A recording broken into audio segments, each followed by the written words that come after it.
pessoal!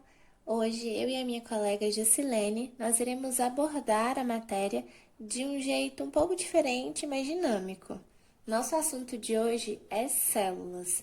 E para essa aula nós vamos precisar de um papel e de algumas massinhas.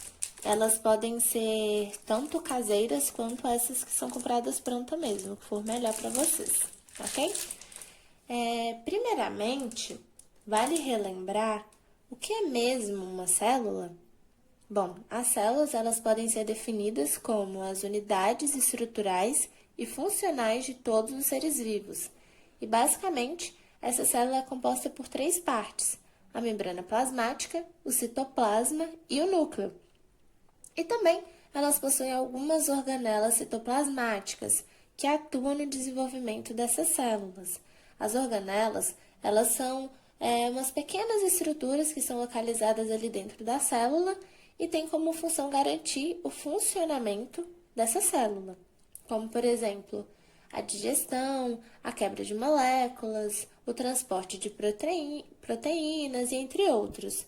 Então, basicamente, as organelas elas são pequenas estruturas que ajudam ali a célula a trabalhar, funcionar e tudo mais, ok? Bom, aqui nesse papel, nós vamos montar uma célula utilizando as nossas massinhas. E de acordo com o que fomos montando, vamos aprendendo a função que cada uma exerce na célula. Bom, pessoal, nossa célula que iremos fazer será composta por essas estruturas e organelas.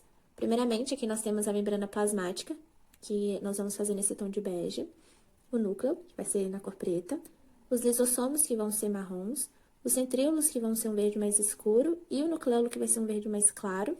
O complexo de Golgi vai ser no tom de rosa, as mitocôndrias vão ser azul, o retículo endoplasmático rugoso vai ser laranja, com os ribossomos pretinhos, o retículo endoplasmático liso, que vai ser só laranja, e os ribossomos, que vão ser essas pequenas bolinhas.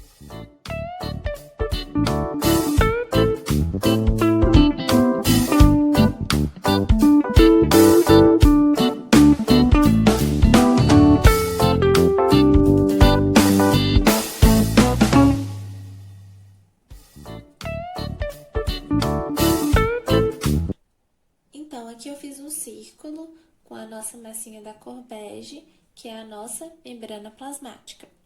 A membrana plasmática é uma estrutura que delimita todas as células vivas, tanto as procarióticas quanto as eucarióticas, e ela estabelece uma fronteira entre o meio intracelular, o citoplasma, e o ambiente extracelular, que pode ser a matriz de diversos tecidos.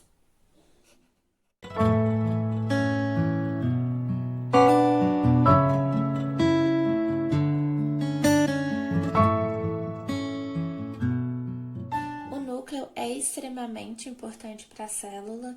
Ele exerce funções como o controle das atividades celulares, estabelecendo quais e quando as proteínas serão produzidas.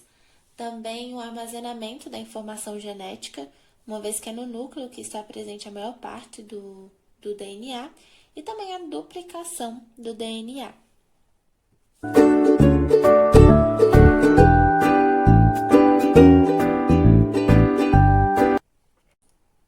Os lisossomos nós iremos representar como essas bolinhas, na cor marrom. E o lisossomo, ele é uma organela membranosa que está presente nas células eucariontes e a sua função é digerir as substâncias para a célula. É um processo que ocorre graças às inúmeras enzimas digestivas que ele contém.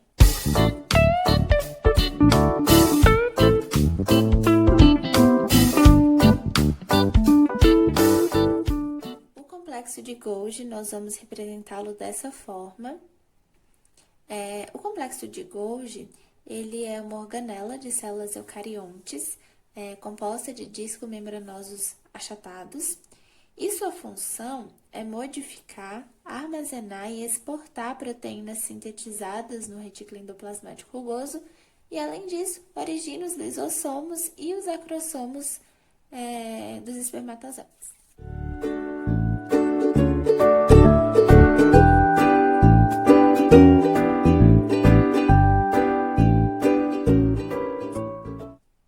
As As mitocôndrias, nós iremos representá-las dessa forma. E as mitocôndrias, elas estão relacionadas com o processo de respiração celular. Elas são encontradas em maior número em células que apresentam grandes atividades metabólicas. As mitocôndrias, elas são organelas que apresentam dupla membrana, e a membrana mais interna da mitocôndria forma as cristas mitocondriais.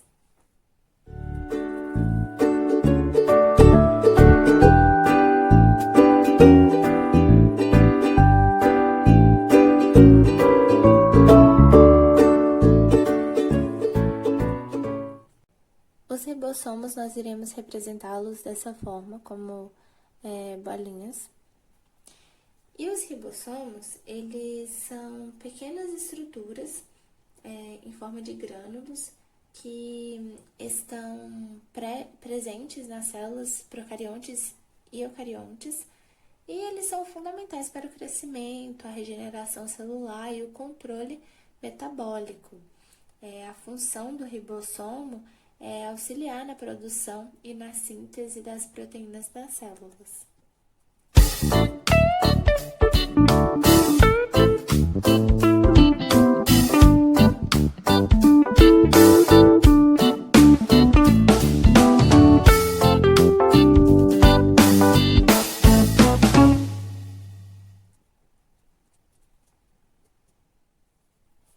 Aqui nós temos o retículo endoplasmático na cor laranja, e nós temos o retículo endoplasmático rugoso e o retículo endoplasmático liso.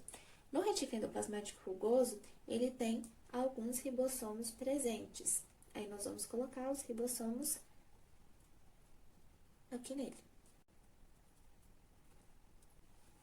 O retículo endoplasmático, quando ele está associado aos ribossomos, ele adquire uma aparência áspera. O motivo, pela qual ele é chamado de rugoso ou granuloso, e ele está localizado no citoplasma, próximo ao núcleo,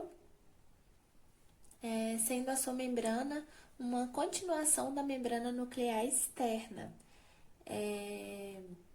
A proximidade com o núcleo torna a síntese de proteína mais eficiente.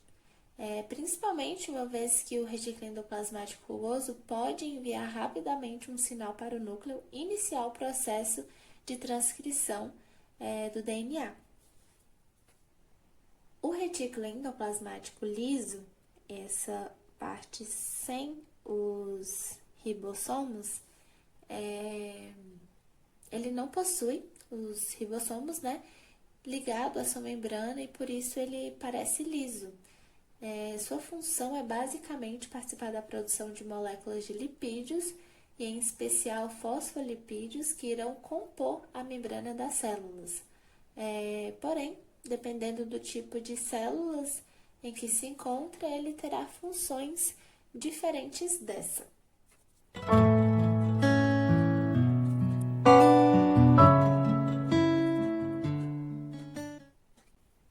Os centríolos, eles são pequenas estruturas cilíndricas que estão presentes nas células eucarióticas, e trata-se de um tipo de organela citoplasmática que exerce uma função muito importante nas células animais. Eles são estruturas que auxiliam na divisão celular, a mitose e a meiose, e possuem, então, a capacidade de duplicação durante o ciclo da divisão celular, organizando o fuso acromático. Após o processo de duplicação, os centríolos eles migram em direção aos polos da célula, e, além disso, eles auxiliam na formação de cílios e flagelos. O nucleolo, nós vamos representá-lo como essa bolinha verde, um verde mais claro do que o centríolo, e ele se encontra dentro do núcleo. O nucleolo, ele é uma estrutura celular que está presente no centro do núcleo, e no nucleolo das células são produzidos os RNAs ribossômicos. Então, a função mais importante dessa estrutura é auxiliar na produção de RNA, E além disso, ele armazena esse material existente e coordena os processos de reprodução celular através da síntese de proteína. Então, pessoal, assim ficou a nossa célula. É a minha tentativa de membrana plasmática, os nossos ribossomos, a nossa mitocôndria, o nosso retículo endoplasmático, liso e rugoso, o nosso complexo de Golgi, centríolos, lisossomos e tudo mais. Espero que tenham gostado e até a próxima!